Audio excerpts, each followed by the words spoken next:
So ayan mga kapar, magandang umaga po sa inyong lahat. So bali kakauwi ko lang po galing nagtinda ng gulay. Bali ang na-harvest ko lang po kanina ay kangkong at saka konting talbos ng kamote. Bali mga kaparm, ayan po yung dati naming taniman ng gabi. Kung makikita nyo po sa likuran ko, ayan, puro damo na.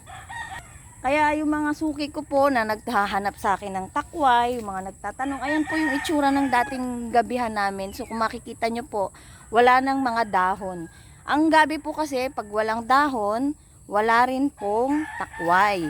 Bali mas uunahin niya po talaga mag-produce ng dahon bago ang takway. So ayun po yung problema dahil nga walang tigil yung ulan. So ayan, parang nalulusaw yung dahon. Ganito naman po talaga dito sa amin pag tag-ulan. Pagka malakas ang ulan, ng ulan, nasisira po talaga yung dahon. So bas parang maganda ang gabi pag summer.